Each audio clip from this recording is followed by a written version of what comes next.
By golly, he's right, cried the centipede. For once, Earthworm is right.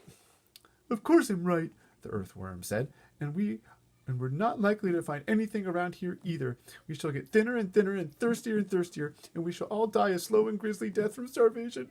I'm dying already. I'm already shriveling up for want of food. Personally, I would rather drown. But good heavens, you must be blind, said James. You know very well I'm blind, snapped the Earthworm. There's no need to rub it in. I didn't mean that, said James quickly. I'm sorry, but can't you see that... See? Shouted the poor Earthworm. How can I see if I'm blind? James took a deep, slow breath. Can't you realize, he said patiently, that we have enough food here to last us for weeks and weeks? Where? They said, where? Why, the Peach, of course. Our whole ship is made of food. Jump into Jehoshaphat, they cried. We never thought of that.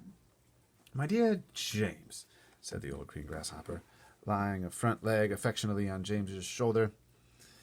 I don't know what we'd do without you. You are so clever. Ladies and gentlemen, we are saved again. We are most certainly not, said the Earthworm. You must be crazy. You can't eat the ship. It's the only thing that's keeping us up. We shall starve if we don't, said the centipede. We shall drown if we do, cried the Earthworm. Oh dear, said the old green grasshopper. Now we're worse off than before. Couldn't we just eat a little bit of it? Asked Miss Spider. I am so dreadfully hungry. You can eat all you want, James answered. It would take us weeks and weeks to make any sort of dent in this enormous peach. Surely you can see that. Good heavens, he's right again, cried the old green grasshopper, clapping his hands. It would take weeks and weeks, of course it would, but let's not go about making a lot of holes all over the deck. I think we'd better simply scoop it out of that tunnel over there, the one we've just come up by. An excellent idea, said the ladybird. What are you looking so worried about, Earthworm? The centipede said. What's the problem? The problem is, the Earthworm said, the problem is that there's no problem. Some people really are that way. They need a problem always. Everyone burst out laughing. Cheer up, Earthworm, they said. Come and eat. And they all went over to the tunnel entrance and began scooping out great chunks of juicy, golden-colored peach flesh. Ooh, that makes me very hungry. Oh, marvelous, said the centipede, stuffing it into his mouth. Delicious, said the old grasshopper. Just fabulous, said the glowworm. Oh, my, said the ladybird, primly. What a heavenly taste. She looked up at James, and she smiled, and James smiled back at her. They sat down on the deck together, both of them chewing away happily.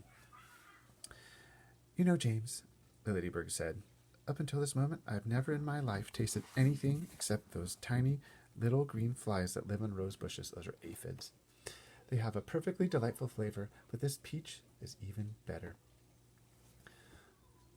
Isn't it glorious? Miss Spider said, coming over to join them. Personally, I've always thought that a big, juicy, caught-in-the-web bluebottle, that's a type of fly, I'm guessing, bluebottle was the finest dinner in the world, until I tasted this. What a flavor, the centipede cried. It's terrific. There's nothing like it. There never has been. And I should know, because I personally have tasted all the finest foods in the world. Uh-oh, this sounds like a song. Whereupon the centipede, with his mouth full of peach and with juice running down all over his chin, suddenly burst into song. Hold on, I need a little bit of water before I sing.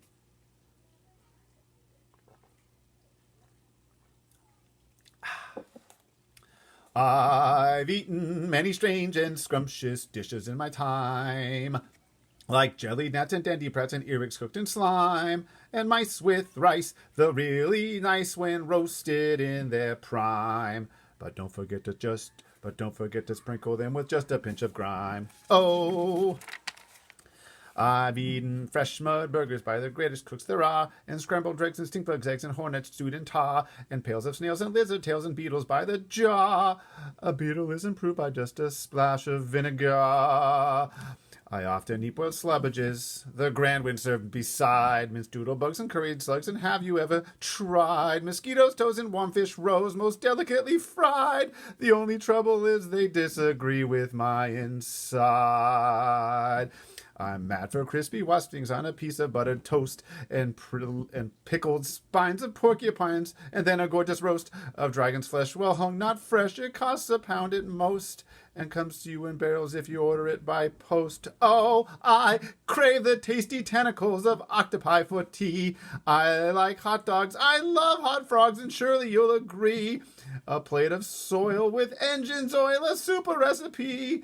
I hardly need to mention that it's practically free. Oh, for dinner on my birthday, I shall tell you what I chose. Hot noodles made from poodles on a slice of garden hose, and a rather smelly jelly made of armadillo's toes. The jelly is delicious, but you have to hold your nose. Oh, now comes, the centipede declared, the burden of my speech. That means the big idea that everyone needs to hear. These foods are rare beyond compare, and some are right out of reach. But there's no doubt I'd go without a million plates of each for one small mite, one tiny bite of this fantastic peach. Thank you. Yeah. All right. Everyone was feeling happy now. The sun was shining brightly out of a soft blue sky, and the day was calm. The giant peach, with the massive glinting on its side, was like a massive golden ball sailing upon the silver sea. That's beautiful. I'm going to read that again. The sun was shining brightly out of a soft blue sky, and the day was calm. The giant peach, with the sunlight glinting on its side, was like a massive golden ball sailing upon a silver sea.